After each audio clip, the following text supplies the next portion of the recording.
Olha lá o pai herói, com as marcas do reinado infantil. Na lei da sobrevivência que impera no Pantanal, o jacaré é um dos mais famintos e perigosos. O animal come a carne da própria espécie. Na hora da fome, os pais chegam a devorar até os filhotes. Mas alguns desses animais estão mexendo com o comportamento nesta região, que forma a maior área alagada do planeta. São 140 mil quilômetros quadrados de rios, baías e lagoas, onde os jacarés estão espalhados por todas as partes. A voracidade do jacaré é um fator que nunca permitiu que o animal fosse domesticado. Mas nesta fazenda em Corumbá, este grupo de jacarés mudou surpreendentemente o jeito de ser e está convivendo pacificamente com qualquer pessoa que chega por aqui. O fenômeno foi descoberto há 3 anos pelos pantaneiros Carlos, Gilberto e Leonardo, que trabalham como guias de turismo. Eles contam que no período da seca, quando diminui a oferta de alimento para os bichos, resolveram dividir a própria comida com os jacarés. Com isso, ganharam a confiança dos animais e, a partir daí, tudo acabou em festa e amizade. Qual que é o segredo para essa convivência? Seguinte, não maltratar os animais, sempre dando comida para eles, né? É que nem um cachorro, foi domesticado. Torna-se fácil porque tudo depende do homem na aproximação, né? O carinho e o respeito pela vida selvagem. Mas as surpresas neste relacionamento não ficaram só com os guias. Os jacarés se tornaram agora na companhia mais fantástica para os turistas, principalmente os estrangeiros. Este casal americano e as estudantes suíças e norueguesas viram esta semana pela primeira vez na vida um jacaré. Em poucos minutos, mostraram que perderam o medo. Maravilhoso, muito bonito. É impressionante. It's fantastic.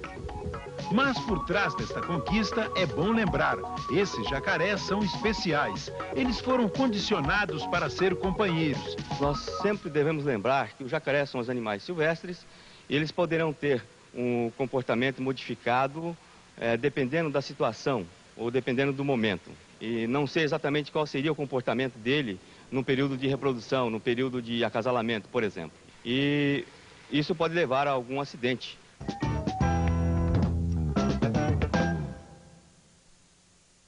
Veja depois dos comerciais. Manobras radicais, os últimos modelos e as dicas para quem quer patinar melhor.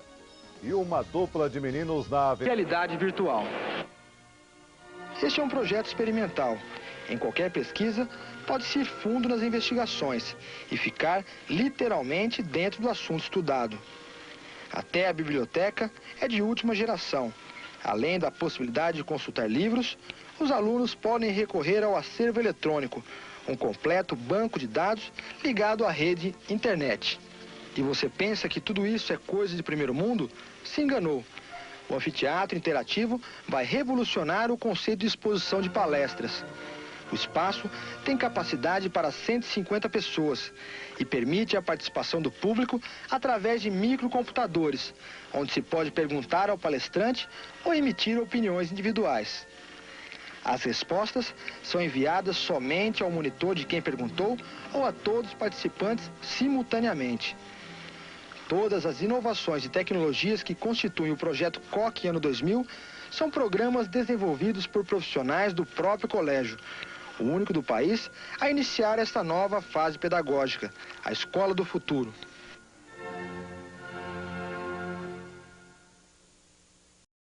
E você vai com a gente até Porto Alegre conhecer o Laboratório da Tosse. Lembra daquela tosse da Kátia no início? Pois é, esse mesmo. Acenda um cigarrinho, procure não tossir e nos aguarde, hein? Voltamos no... Você compra, toma cuidado. Você tem que realmente ver a qualidade, porque garganta e um papel não adianta. Tem empresa que fecha, tem empresa que abre, tem uma coisa gozada. Nós estamos há 20 anos e vamos ficar mais uns 50, se Deus quiser. Se Deus quiser e ele há de querer. Olha, telefone.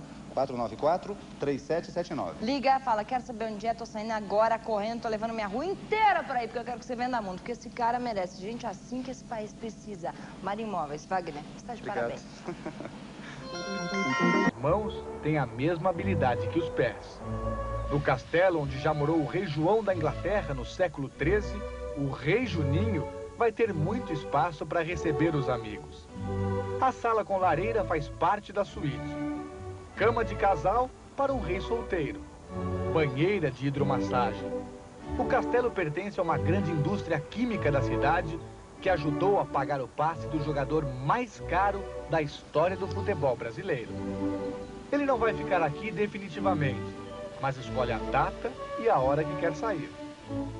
Juninho vai depender exclusivamente do Juninho para arrasar no futebol inglês. Os ingleses têm razão quando falam isso. O estádio do Middlesbrough é o mais novo da Europa. Ficou pronto não faz 3 meses. O gramado ainda nem recebeu as marcações que dividem o campo. E o mais importante, a capacidade. Aqui cabem 30 mil fãs do Juninho. A cobertura não deixa um único assento de fora e todos são numerados. O estádio Riverside foi erguido em 6 meses e custou a fortuna de 25 milhões de reais. Juninho que faça bom proveito destes tempos de vacas gordas no clube. Inéditos. 9 anos atrás, o Middlesbrough treinava num campo de várzea. O então estádio do clube tinha sido penhorado pela justiça. Henry!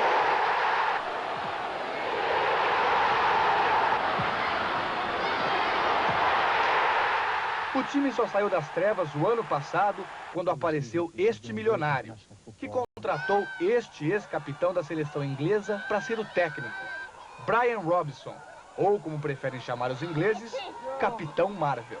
Pela primeira vez na história, Middlesbrough subiu para a primeira divisão do campeonato inglês. A popularidade do treinador disparou. E depois disso foi fácil convencer o clube a comprar o craque brasileiro.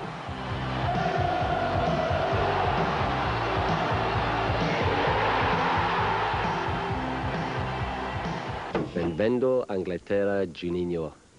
Robinson's ball forward. Keeper came a long way. Henry surely.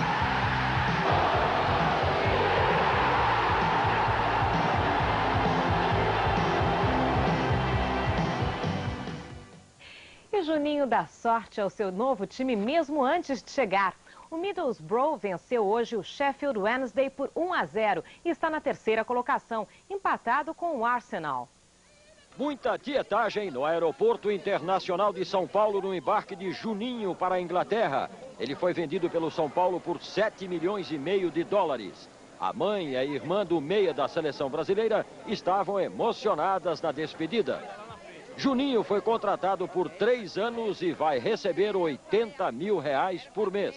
O que falta agora é conquistar o futebol europeu, né, que é o meu grande objetivo, e continuar participando da seleção. Né? A seleção, para você continuar participando, você tem que estar sempre bem.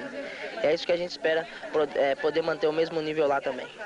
10 mil pessoas assistiram ao encerramento do concurso internacional de saltos Cidade do Rio de Janeiro, que pela primeira vez foi disputado fora da Sociedade Hípica Brasileira. A arena montada na Marina da Glória, zona sul da cidade, ficou lotada. No Grande Prêmio Proprietários, o vencedor da prova, o Globo, foi o mineiro Marco Aurélio Daldegan, montando o Chaplin Primavera. Ele recebeu o prêmio das mãos do vice-presidente do jornal O Globo, João Roberto Marinho. Memória HD de 540, drive de 1.44, placa de vídeo de 1 mega, cache de 256, monitor 14 polegadas, ponto 28, gabinete mini torre. O preço dele à vista qual é, Pedro? 1.272 ou 10 parcelas fixas de R$166. Olha que preço que eles estão fazendo para você, uma facilidade no pagamento também. E a mesa rack WS20 com opcional, saindo por quanto? R$165. 165. Eles têm também toda a linha de suprimentos, tem softwares, os lançamentos, você encontra tudo aqui na Hardsoft. E também mais um preço eu vou passar para você, foi campeão de vendas esse aqui, é um 486 DX266 com processador Cyrix ou AMD, 4 MB de memória, HD de 540, drive de 1.44, cache de 256, monitor 14 polegadas, ponto 28, teclado, mouse, placa de vídeo de 1 mega, com um kit multimídia Discovery CD 16 e 18 títulos, o kit dupla velocidade. Preço dele à vista. R$1.619. Você pode facilitar também 10 vezes, 4 ou 6. Garantia de 3 anos na CPU. É a Hardsoft, tenho certeza que vai ser mais um sucesso nessa promoção, que vai até o próximo sábado. Horário de segunda a sexta, Pedro. Das 8h30? Das 8h30 às 18 horas. Sábado, das 9 às 13, domingo não abre. Tem 3 endereços. Avenida Paulista 2073, loja 127 no Conjunto Nacional. O telefone daqui qual é? 283-4432. Rua Aurora, número 165 no centro e Juscelino Kubitschek, 787 no Itaim. Vou repetir mais uma vez o telefone, 283-4432. Hardsoft, seu tamanho. E se não for atingido um mínimo nessa redistribuição de R$300 por aluno, o governo federal completa os recursos até atingir este mínimo. O quarto elemento da proposta enviada é a vinculação de 60% de todos esses recursos ao pagamento dos professores em sala de aula. Ou seja, nós não queremos entrar na discussão do salário em cada lugarzinho do Brasil, mas nós queremos garantir dinheiro para que os prefeitos e os governadores possam pagar um salário adequado, um salário decente, um salário digno ao professor. Destinando a maior parte dos recursos para o primeiro grau, o segundo grau não vai ficar sem dinheiro? Nós não queremos e não tiraremos recursos dos outros níveis de ensino. Teremos ainda esses 10%, 10 pontos percentuais de arrecadação estadual municipal, que é muito dinheiro, para ser aplicado no segundo grau na pré-escola, como também nós temos alguns estados vinculam ainda mais recursos. Há estados que vinculam não 25%, mas 30%. Fazer essa destinação na Constituição não é detalhar demais numa lei magna um assunto que deveria ser de regulamentação apenas, ministro? Olha, na verdade, a Constituição nossa já é detalhista. Não é? E se nós podíamos discutir a necessidade de reformar toda a Constituição para que ela não fosse detalhista em nenhum aspecto. Mas se ela é detalhista em alguns, não é? E não sendo em outras, acaba proporcionando essas práticas de desvio de recursos que não são aplicados realmente na educação. Portanto, não temos outro instrumento senão através de emenda constitucional. Qual a expectativa do governo para a aprovação dessa proposta? Eu acho que há um apoio majoritário realmente à proposta, de parte de governadores, de secretários, de deputados. As manifestações de apoio são grandes. Eu acredito que nós possamos aprovar mais ou menos rapidamente. Agora, a reforma da Constituição tem uma tramitação que tem os seus prazos também. Portanto, eu acho difícil que nós tenhamos aprovado a emenda neste ano, não é? Mas eu acredito que é possível termos aprovado algumas instâncias esse ano. Por exemplo, seria o ideal se nós aprovássemos na Câmara, deixando o Senado para o começo do ano que vem. Mas eu tenho certeza que nós poderemos aprovar, tenho muita esperança que nós poderemos aprovar toda a emenda e o projeto de lei ainda no primeiro semestre do ano que vem. Os professores têm críticas ao programa do governo. A Confederação Nacional dos Trabalhadores em Educação discutiu o assunto numa conferência que começou ontem em Brasília. A gente conversa agora com o presidente da CNTE, Carlos Augusto Abicalil. Bom dia. Bom dia. Gostaria de saber com o senhor o seguinte: o que nesse programa do governo que mais incomoda? Fundamentalmente, o desrespeito a um acordo assinado há um ano, o Acordo Nacional da Conferência Nacional de Educação para Todos, que fixava não só a participação do governo da União no financiamento do ensino fundamental, médio e da educação infantil, como fixava um padrão salarial mínimo chamado piso salarial profissional, em valores que a partir de outubro de 95 estaria em R$ 431,07. Quer dizer, seria um retrocesso a conquistas dos professores? Fundamentalmente é um retrocesso à conquista da sociedade brasileira, uma vez que as emendas constitucionais não se atêm apenas ao fundo de financiamento da educação. As emendas reduzem direito, inclusive, ao acesso à escolaridade básica daqueles que não tiveram acesso na idade própria. Por exemplo, os que têm acima de 14 anos. A emenda constitucional do artigo 207 propõe a obrigatoriedade e a gratuidade apenas para quem tem idade própria, de 7 a 14 anos. Isso é uma restrição de direito para a população. Agora, segundo o ministro, os recursos seriam aumentados em 40%, 50% com a medida, com a mudança na Constituição. Vocês não concordam com isso? O ministro tem razão no aspecto da emenda, que os municípios que hoje não aplicam recursos em educação ficam forçados a aplicá-los. Mas isso não significa um centavo a mais nos recursos globais da educação brasileira. Nós entendemos que o papel do Ministério de uma reforma constitucional é pensar a educação brasileira no seu todo, num bloco, não fraturá-la em etapas que vão sucessivamente sendo respondidas por cada cabe à esfera de governo. E o que o senhor acha dessa questão de descentralizar? Quer dizer, botar a responsabilidade para estados e municípios, isso é bom para a educação? Desde que os recursos acompanhem. O MEC dispõe de 6 bilhões por ano de recursos próprios para a educação. A Constituição atual obriga a destinar 50% à suplementação de recursos para estados e municípios. A emenda constitucional simplesmente desobriga a União desses recursos. São 3 bilhões de reais a menos para os estados e municípios. Pelas contas do governo, com essas mudanças, o professor vai ter um salário médio de R$300. Isso não é bom? As contas até hoje têm sido contestadas pelos estados que fizeram seus levantamentos. Na última sexta-feira, na reunião do Fórum, o estado do Acre levou seus levantamentos denunciando que os R$549 que aparecem no levantamento do MEC por aluno, na verdade são 319. O estado do Mato Grosso, que estaria com 336 por aluno, segundo as contas do MEC, denunciou 219. Portanto, há um desencontro de contas e não há nenhuma medida constitucional que assegure o valor básico de R$300 por criança, que resultaria num salário médio de carreira para o professor de R$300. A realidade é bem distinta, está dando um valor aproximado de R$215 por aluno. Presidente, a gente agradece a sua presença aqui e deseja boa sorte aí nessas, se é possível ainda negociar alguma coisa, né? A sociedade terá que negociar no Congresso Nacional e nós temos dados que revelam um valor muito maior, R$525 por aluno, potencialmente por ano. Muito obrigado, um bom dia. Bom dia. Ajudar a população mais pobre a pagar o aluguel. Depois do intervalo, a secretária de Política Urbana do Ministério do Planejamento, Maria Emília de Azevedo, explica essa ideia do governo. Os aeroportos de Congonhas e Guarulhos, em São Paulo, Santos Dumont e Galeão, no Rio de Janeiro, estão operando por instrumentos. A informação é do Ministério da Aeronáutica. Subsidiar o aluguel para os pobres. Os contratos seriam de longo prazo, com novas regras na relação entre inquilino e proprietário. Quem está aqui com a gente para explicar como esta ideia pode sair do papel é a secretária de Política Urbana do Ministério do Planejamento, Maria Emília de Azevedo. Bom dia, secretária. Bom dia. Secretária, como é que é essa ideia? O governo pagar aluguel? Como é que é isso? Não, isso é mais uma alternativa que o governo Fernando Henrique está estudando para enfrentar a questão da casa própria. Nem sempre pode-se imaginar que vai se resolver o déficit habitacional no Brasil dando casa para todos. Mais ainda, hoje o problema do déficit habitacional está comprovado que é muito mais de qualidade da habitação do que propriamente de produção de novas habitações. A locação social é um sistema muito adotado na Europa, com grande sucesso na França. Há mais de 100 anos que se usa esse sistema na França, onde você propicia condições de habitabilidade da população sem necessariamente transferir o patrimônio, e o patrimônio construído, inclusive com recursos públicos, para o privado, para a pessoa privadamente. Aí o que você oferece é condições de habitação.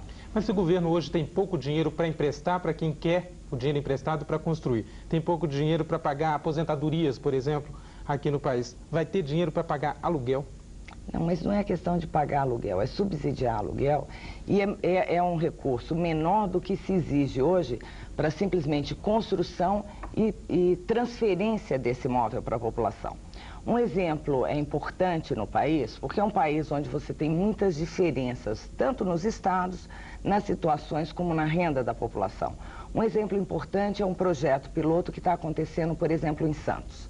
E isso ocorre em várias cidades brasileiras. O centro das cidades, grandes casarões, inclusive tombados pelo patrimônio histórico, que viraram cortiços e que tem uma população grande vivendo em condições de subhabitação, sem infraestrutura adequada, sem água, sem saneamento. O que está se fazendo, por exemplo, em Santos? O governo, em parceria com a iniciativa privada, em alguns casos com os proprietários desses casarões, está recuperando esses imóveis e vai alocá-los, vai alugá-los para aquela população que já está ali morando e que paguem de acordo com a sua renda.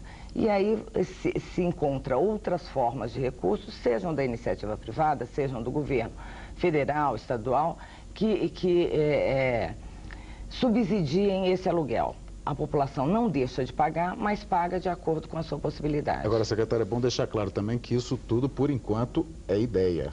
Com certeza são estudos, da mesma forma que temos outras alternativas sendo estudadas, como a propriedade cooperativa. A ideia do governo é ter um leque amplo de alternativas para enfrentar o problema habitacional no Brasil, que é um país onde as diferenças são muito grandes, tanto entre regiões quanto entre a renda das pessoas e as situações. Agora, são ideias e são propostas que necessitam de uma regulação, mas que podem ir sendo testadas e podem ir sendo implementadas de acordo com a necessidade. Você tocou no Promoradia. O Promoradia é um programa que já está implementado, já está em andamento, que pretende melhorar as condições de vida das famílias de até 3 salários mínimos. Os mutuários são as prefeituras. O próprio programa exige que, da parte do financiamento, haja um retorno por parte dos beneficiários. Nessa relação prefeitura-beneficiário, pode-se estabelecer alguma coisa como alocação, em vez da transferência do imóvel, que vai permitir que se faça um arranjo mais adequado entre a renda daquele trabalhador que está ali morando e a sua necessidade. Secretária, a gente agradece a sua presença aqui no Bom Dia. Bom dia, obrigado. Bom dia. Depois do intervalo, trens exclusivos para as mulheres em São Paulo e mais. Uma nova técnica no tratamento do câncer de mama e os gols do domingo pelo Campeonato Brasileiro. Quem perdeu o talão de cheques pode ligar para 061 800 1111. De Brasília, basta ligar 1522. O talão é automaticamente bloqueado.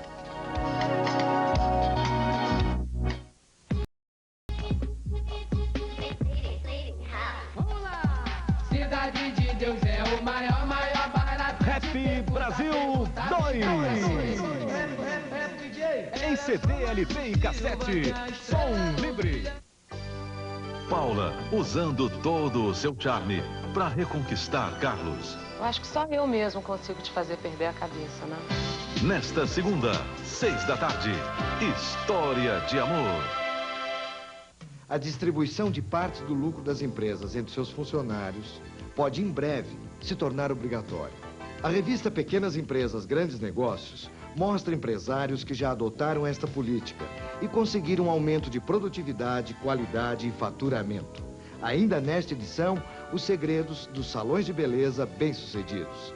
Pequenas Empresas, Grandes Negócios. A revista para quem quer ganhar dinheiro. Só podia ser da Globo. Claro.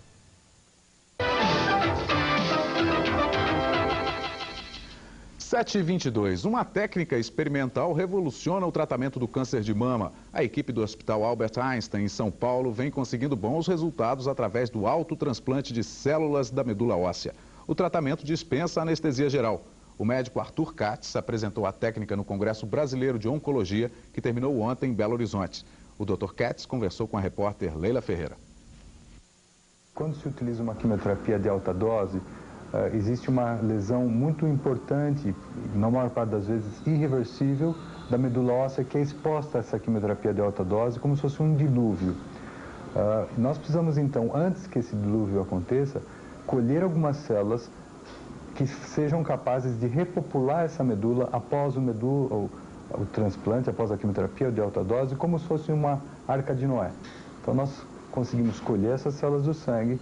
Uma vez que elas são atraídas da medula para o sangue, nós guardamos essas células num freezer, tratamos o paciente e uma vez que a droga tenha sido eliminada do corpo desse paciente, nós podemos devolver essas células e a partir dessas células criar uma nova medula óssea. Quais são as principais vantagens desse tratamento em relação ao tratamento convencional? A vantagem de utilizar essas células ao invés da medula óssea é que, primeiro, essas células propiciam o que a gente chama de uma pega do transplante mais rápida, ou seja, a medula óssea se reconstitui mais rapidamente. A consequência disso é que o paciente tem menos risco de desenvolver infecções, ele tem uma recuperação mais rápida, menos problemática, menos arriscada. O procedimento também se torna mais barato, até porque o paciente se recupera mais rapidamente. A rodada do Campeonato Brasileiro deste domingo teve apenas um 0-0 entre Botafogo e... Ana Cristina, de 16 anos, diz que em São Paulo ela usava crack todos os dias. Aqui ela se sente melhor. Vim pra cá, aqui eu não uso drogas de jeito nenhum.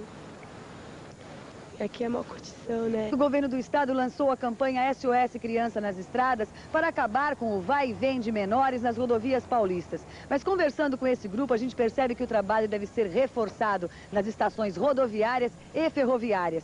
Essas crianças pegaram carona num trem de São Paulo até Santos. Fabiano conta com detalhes como a turma veio parar aqui. Nós passamos pelas pessoas escondidas, mas no meio do caminho não tem mais nada. Só onde aqui as paradas mesmo, se escondendo nas paradas e vem embora. Vocês vieram dentro de algum vagão? Não, tudo fora. O tempo todo pendurado no trem? O tempo todo. De trem, de caminhão, os menores dizem que pegar carona para a Baixada é fácil demais. É muito fácil. Às vezes pega carona na estrada. Tem uns que dá, tem uns que não dá. Aí nós vem de caminhão. Às vezes também, se tiver bem arrumado, tiver dinheiro, pega um ônibus. O Ultra, Expresso, e passa. E vem. Às 7h48, as informações da meteorologia. A semana começou com chuva na maior parte do estado e o tempo não deve melhorar nesta segunda-feira. O tempo nublado e com chuva é provocado por uma frente fria que está sobre São Paulo. A segunda-feira amanheceu nublada em quase todo o estado. Neste momento chove em várias cidades da área escura, como a capital, Santos, Presidente Prudente e Bauru. Durante o dia o tempo não muda e há previsão de mais chuva. No norte do estado, o sol aparece agora de manhã, mas também deve chover. A temperatura máxima chega a 28 graus na região de Ribeirão Preto, 24 no oeste, centro e litoral e 20 graus na faixa onde está a Grande São Paulo. Estamos vendo imagens gravadas agora há pouco em Ribeirão Preto. No momento a temperatura é de 21 graus. Segunda-feira amanheceu com muitas nuvens. Durante o dia o sol pode aparecer fraco. À tarde deve chover. A máxima chega a 28 graus. O público acostumado a curtir os shows ao ar livre nas manhãs de domingo no Parque do Ibirapuera ganhou um presente ontem. A chuva forte que deveria atrapalhar o programa acabou ajudando. Pouca gente teve coragem de sair de casa com o céu cinza para ir até o parque assistir o show de Ayrton Moreira e Flora Purim. Eles vivem nos Estados Unidos há mais de 30 anos e estão em São Paulo para uma série de espetáculos. Mas quem se animou a enfrentar o mau tempo teve uma surpresa. O casal convidou a pequena plateia a subir ao palco para se proteger da chuva. O público teve o privilégio de ver e ouvir o espetáculo bem de perto.